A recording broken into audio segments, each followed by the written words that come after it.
அவர் சொன்ன உடனே, இவர் ஏற்கனவே சேனாதிபதி, வாளை எடுத்தார். கூந்தலை அப்படியே அந்த மணமகன் வரப்போகிறாரு, திருமணம் நடக்க போகுது, அந்த கூந்தலை அருந்து அப்படியே அந்த வந்திருக்க தவமுனிவர் கையில் கொடுத்துட்டார். யோசிச்சு பாருங்க. இதை சாதாரணமாக நினைக்கும்போது சாதாரணமாக தெரியலாம். அந்த இடத்துல இருந்து நாம் அந்த இடத்துல இருந்தால் என்ன செய்திருப்போம்? மானக்கஞ்சார நாயனார் என்ன செய்தார்? தன்னுடைய மகள் திருமணம் ஆகப்போகுது, மங்கள செயல், திருமணங்கிறது மங்களம், இந்த கூந்தல் அறியறதுங்கிறது அமங்கலம், செய்யக்கூடாது. கூந்தல் அறியறது அமங்கல செயல். இப்போ மங்களம் நடக்க வேண்டிய இல்லத்தில் கூந்தல் அறிந்துட்டார், அமங்கலம் அது. அந்த பெண் கூந்தல் இல்லாமல் இருக்கா. மணமகன் வந்து கொண்டு இருக்கார், மாப்பிள்ளை அழைப்பு நடந்துட்டுருக்கு. எப்படி இருக்கும் பாருங்க. அந்த பெண் சம்மதிக்கிறான். இந்த நம்ம நாயன்மார்கள் குழந்தைகள்லாம் பார்த்திங்கன்னா தன்னோட தாய் தந்தை என்ன சொல்கிறாங்களோ அதுவே வேத வாக்கா. நம்ம அப்பூதியடிகளோட பிள்ளையாக இருக்கட்டும், சிறுத்தொண்டரோட பிள்ளையாக இருக்கட்டும், பூம்பாவையாக இருக்கட்டும், இப்படியெல்லாம் பாருங்கள் எப்படி தாய் தந்தை சொல்லுதான் வேத வாக்கு மந்திரம்னு இருந்திருக்காங்க.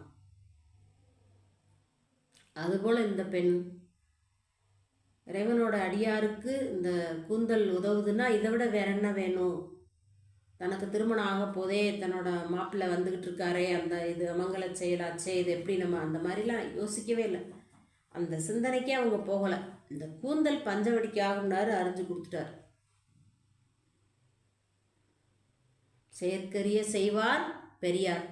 நாமெல்லாம் என்ன செய்வோம்? செய்ய முடியாது. ஆனால் என்ன பண்ணுவோம்? இப்படியெல்லாம் பண்ணலாமா, இப்படியெல்லாம் சாமி கேட்கலாமா, இதை தான் நம்ம சொல்லுவோம். யாருக்கிட்ட என்ன கேட்கணும், அவங்கள எப்படி முக்திக்கு கொண்டு போகணும், அவங்களோட அந்த சாதனையை எப்படி வெளிப்படுத்தணும், இதெல்லாம் சாமி முடிவு பண்ணுவார். அவர் யாரோட இல்லத்துக்கு எப்படி திருமேனி தாங்கி எழுந்தருள்வார்னு அவருக்கு தான் தெரியும், யாருக்குமே தெரியாது. அந்த சோதனைகளை தாண்டி சாதனை பண்ணவங்க தான் நம்மளுடைய நாயன்மார்கள். கூந்தல் அருந்து கொடுத்தாரு. சாமி என்ன பண்ணார்? உடனே மறைஞ்சிட்டார்.